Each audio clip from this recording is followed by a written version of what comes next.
Hey minions, welcome to Crank It Up. I'm Jim Price, and on this episode of Action Awareness, I want to talk about Potion of Halitosis, because treasures are actions too.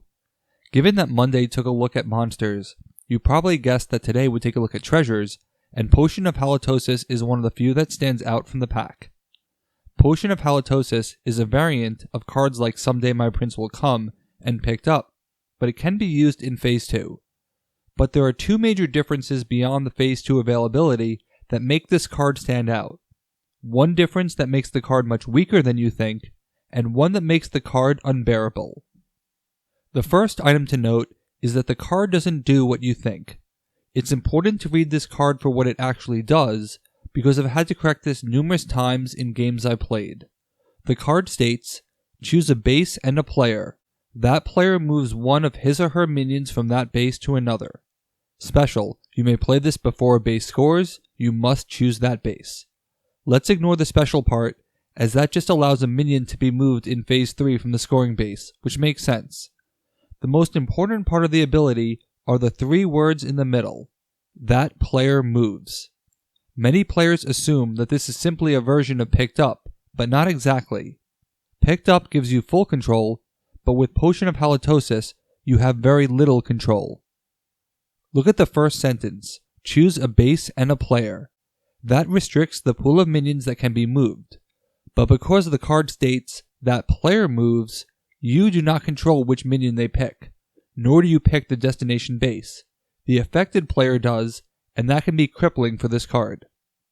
I'm always confused as to why this card causes confusion and as to why there is no clarification, because I see this mistake made a lot. Do I just encounter this more than most people? The precedent is set with a card like Griefer. If you choose the effect for destruction, the effect states, that player destroys one of his or her minions. You will still get value from the card, but not as much as you'd think. When a player only has one minion, you can play Potion of Halitosis to move that minion off a base, and though you cannot control the destination, you may not care in Phase 3, as you are trying to remove a player entirely, and you are at least accomplishing that. But if I have a low-powered minion and a high-powered minion, I will choose the lower-powered minion if it will keep me in first. Or, if either minion would bump me to second, I can deliberately choose the higher minion, since I'm losing anyway, and move that to a base of my choice, sometimes breaking it myself. In other words, the control you have as the action player is only as good as I let you have as the victim. And Potion of Halitosis goes down in power significantly if you can force that type of bind. Even not being able to choose a destination base can be bad for the potion player, assuming the circumstances present themselves accordingly. It's because of this lack of control that I think the best way to have control is to actually use Potion of Halitosis on yourself, which is valid.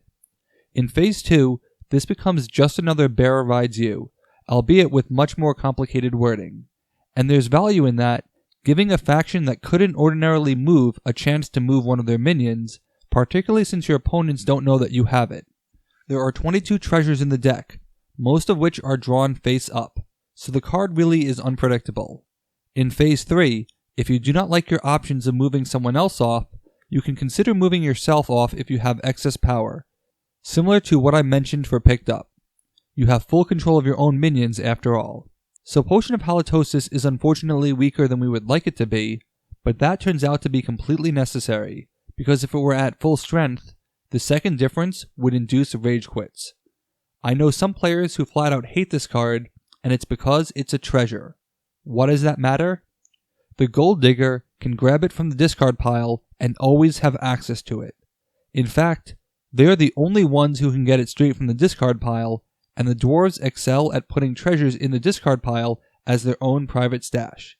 Not long ago, I told Turing Jedi about a game I won decisively in a 3-player format, and I told him what the teams were. He said there was no way that I would win, not at that score, but I actually broke 4 bases and played Potion of Halitosis 4 times. I was Princess Dwarves, and you have to love the idea of using Snow White to pull someone's very powerful minion, only to use Potion of Halitosis to kick them right back off. The treasures aren't particularly powerful, but the Gold Digger can make any treasure card spammable, and this card is particularly devastating when spammable. I could have probably used Potion of Halitosis in Phase 2 just to immediately grab it back so I could use it in Phase 3 on the same turn, but that proved to be unnecessary. Still, the risk of it is incredibly powerful. So what can you do about this card? The most important part is to assume that it is in play, even if it may not be. And if dwarves are in the game, it probably is, and you'll know who has it. So never leave only one minion on a base, as you become a target for the action. You could also use Wand of Dowsing to shuffle the discard pile and break the spamming, but this requires you to have the precise treasure to do that. If monsters are the only source of treasures, you may need to prioritize winning bases so that you get the first look at what treasures are given out, or destroy the monsters completely. Even if Potion of Halitosis isn't always the number one pick, it's important to know whether the card is in play.